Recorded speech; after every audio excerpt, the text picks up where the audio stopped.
Hi everyone, I'm Nathan with the ebookreader.com.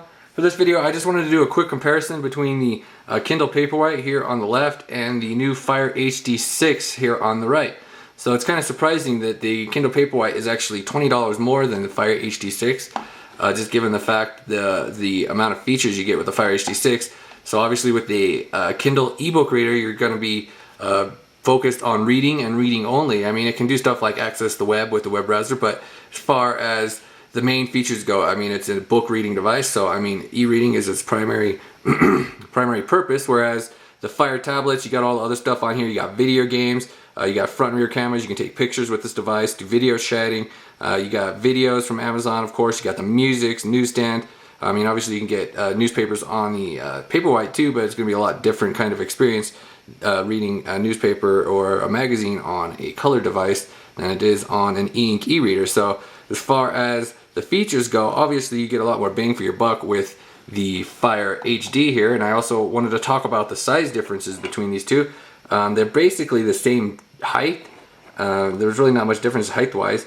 Obviously the tablet here, it's quite a bit smaller, narrower. It's a good inch narrower. It makes it easier to hold one-handed. Your fingers can really wrap around it, and you can still even use your thumb to interact. Where the Kindle, it's obviously a bit wider with the 4:3 ratio screen. I mean, they both have the same 6-inch size screen, but with the ratio difference there, it's quite a bit different. So obviously the tablet, it's got a taller screen and narrower screen, but they're both labeled as 6 inches. So as far as resolution goes, the resolution's a little bit better on the tablet. You got 252 dots per inch, where the Kindle here has got 212, the Paperwhite does. So let's go ahead and talk about the reading features a little bit here. So when it comes to reading, the Kindle Paperwhite has a front light, so you can read in the dark and in the light. Obviously, with the tablet, it has the backlight, so it's quite a bit brighter. So right here, both devices have the brightness. I guess there's one off on brightness being max there, but now we got maximum setting on the Paperwhite. As you can see, it's a lot more subdued. It's a lot easier on the eyes as far as the lighting goes, and it definitely has more of a range as far as brightness goes too. We got to swipe down from the top here. We get the brightness setting on this one, so let's go all the way minimum on both of these now.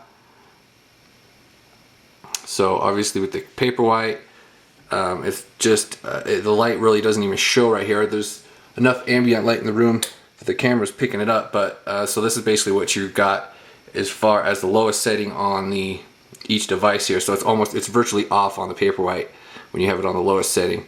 So the biggest difference in the screens, obviously with e-ink and LCD, is just comes with light. So if you're like in bright light, it's highly reflective on tablets, whereas Kindles, the more light you have, basically the better the screen looks. So with e-ink Kindles, so tablets obviously turn into a mirror, so if you're outside, it becomes really hard to actually even see the text with the maximum brightness. And when you're outside with the Kindle, you actually turn the brightness all the way down because it doesn't need any. It looks better with this brightness off. Actually, it looks basically the same, so you might as well just have the light off. So just sort of one of the differences in the screen tech, of course, the way the reflectivity of the screens are. So when we're talking features between these two devices, when it comes to reading, the Kindle has a few more actual kind of interesting features that like the tablets never got for some reason. Like you can jump this open and get this quick scan feature where you can jump through pages without actually leaving the page. So I noticed that isn't available on the tablets for whatever reason. The tablets do have some advantages with the audio support, so you can use text-to-speech, and it's also got professional narration like this book has, because I have the audiobook downloaded. Remained incalculable. The Nautilus descended still lower. So it'll read the book aloud, and it actually highlights the words as it goes. So that's a good learning tool for kids, of course, with the immersion reading feature available on the tablets.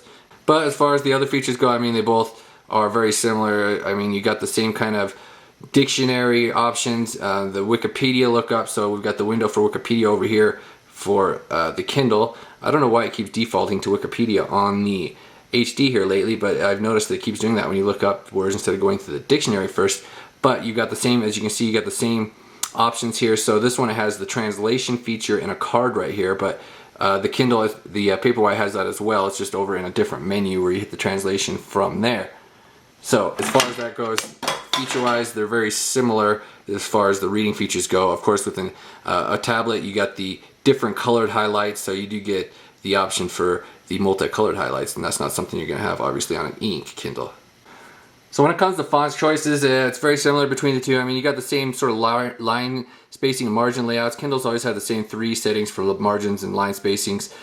So like with the tablets, obviously you get the different options for the different background colors. So with Kindle e-readers, you don't have the inverted text option. You don't have the green or the tan colored options at all. So with the color, you get that option. And there's a couple of different font choices in here. There's not a whole lot of difference between the fonts between these two, but there is a couple of different choices, like Georgia's available on the tablet here, where it's not available on the e-Kindle.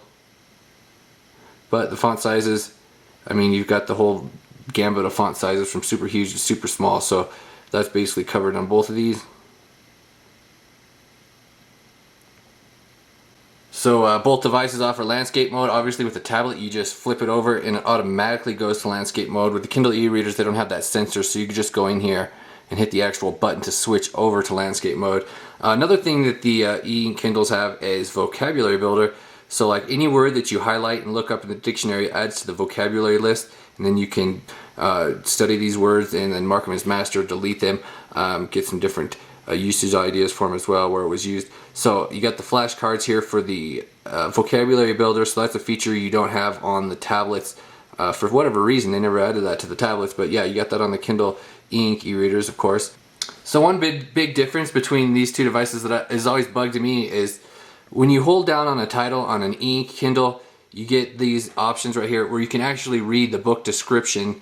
You can jump to it. So I like that because you can just jump over to, it'll load up the bookstore and you can read reviews on it. So if you have a whole bunch of books and you're trying to decide what book you want to read, I've always liked that feature about the e-ink Kindles, just being able to hold down on a device and get the information about a book.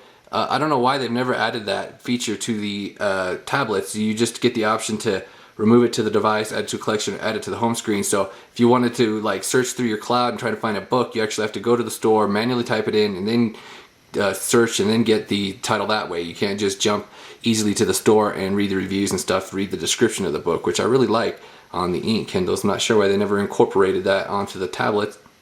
Okay, so I'm going to go ahead and wrap up this video review right here. Check out the ebookreader.com for some additional information. I have full reviews for each of these devices if you wanted to see more of the software in depth and more of the features. So I talk about those more in the other reviews. So I just wanted to kind of show the differences between these devices, mostly the size difference, of course. It's kind of hard to believe that the tablet's actually $20 cheaper than the Paperwhite, but that's just sort of how things work out with ink. They're always, ink e-readers a little bit more expensive. So thank you guys for watching. You have a good day.